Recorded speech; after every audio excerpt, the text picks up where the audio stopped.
Baiklah Bapak Ibu yang diberkati Tuhan, Shalom. Kita akan mulai renungan harian keluarga di hari ini, Senin tanggal 13 April 2026. Namun sebelum itu kita minta pertolongan dari Tuhan, kita berdoa. Tuhan Yesus yang kekal dalam kerajaan sorga, kami mengucap syukur di hari ini Engkau masih memberikan kami nafas kehidupan, kesehatan, dan kekuatan Tuhan. Untuk kami boleh bekerja, akan melakukan setiap aktivitas kami. Terima kasih banyak ya Tuhan. Dan pada kesempatan ini pun kami ingin menyiapkan waktu untuk membaca dan merenungkan firman-Mu melalui renungan harian keluarga Gemim. Kiranya Engkau memberkati firman yang akan kami baca dan renungkan Tuhan. Boleh menjadi penoban dalam kehidupan kami Tuhan. Kami boleh melakukan firman-Mu dalam kehidupan kami, serta menjadi berkat bagi orang-orang yang ada di sekitar kami Tuhan. Terima kasih Bapa dalam surga, ini doa kami kepadamu, berfirmanlah Tuhan. Di dalam nama Tuhan Yesus kami sudah berdoa. Amin. Bacaan firman Tuhan di hari ini terdapat pada 1 Petrus 1 ayat 4. Mari kita membaca firman Tuhan dari 1 Petrus 1 ayat 4. Berbunyi demikian, untuk menerima suatu bagian yang tidak dapat binasa, yang tidak dapat cemar, dan yang tidak dapat layu, yang tersimpan di sorga bagi kamu. Baiklah Bapak Ibu, firman Tuhan melalui renungan harian keluarga di hari ini diberi judul Warisan yang Kekal. Jemaat yang diberkati Tuhan, alangkah indahnya dan berbahagianya seorang anak saat ia akan memperoleh bagian harta ataupun warisan dari orang tuanya. Orang tua yang baik adalah orang tua yang jauh-jauh sebelumnya, artinya sebelum mereka meninggal, mereka telah mengatur dengan baik mengenai pembagian warisan kepada anak-anak.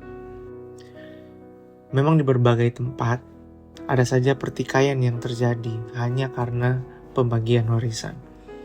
Bahkan ada saja kasus pembunuhan yang diakibatkan oleh perselisihan mengenai warisan dari orang tua. Pendek kata, warisan harta orang tua ini sering saja meninggalkan duka yang dalam.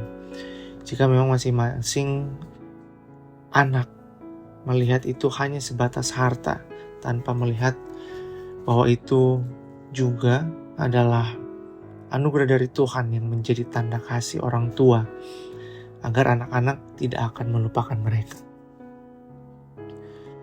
Bagian Alkitab hari ini menegaskan bahwa setiap orang percaya akan menerima bagian yang tidak akan binasa.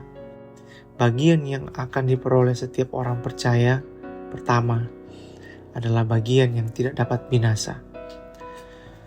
Artinya, bagian atau warisan ini adalah tidak bisa rusak oleh waktu ataupun keadaan. Berbeda dengan harta benda seperti mobil. Mobil bisa rusak, rumah bisa roboh, uang pun bisa habis. Bagian atau harta ini sifatnya itu kekal karena ini adalah janji Tuhan Allah yang menunjukkan pada kehidupan kekal. Yang kedua, memperoleh bagian atau warisan yang tidak dapat cemar. Artinya, tidak ada dosa atau kejahatan yang dapat menanggungnya. Berbeda dengan dunia bisa cemar oleh karena praktek korupsi, penipuan, ketidakadilan. Bagian ini adalah murni dan suci yang tidak dapat tercemar oleh dunia.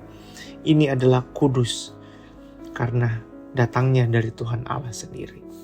Yang ketiga, memperoleh bagian yang tidak dapat layu. Artinya keindahannya tidak akan pernah pudar. Berbeda dengan bunga yang dapat layu, usia manusia bisa menjadi tua dan kecantikan pun akan pudar. bagian ini tetap indah dan pasti memuaskan setiap orang yang memperolehnya. Jemaat yang diberkati Tuhan, firman Tuhan ini mengajak setiap orang percaya di dalamnya keluarga untuk hidup dalam ketaatan dan kesetiaan Tuhan, untuk tidak mengajar bagian atau warisan ataupun harta dunia semata, melainkan selalu dan terus mengejar Tuhan dengan segala kekuatan kita, sambil memuji dan memuliakan Tuhan atas karya agungnya bagi kita, bahwa janji Tuhan tentang warisan yang kekal adalah untuk kita semua. Amin. Mari kita berdoa. Terima kasih ya Tuhan Allah atas kasih dan anugerah-Mu yang melekatkan kami kepadamu sebagai Tuhan dan Juru Selamat. Kuatkan kami agar kami dapat menjaga iman kami ini. Di dalam nama Tuhan Yesus Kristus kami berdoa. Amin.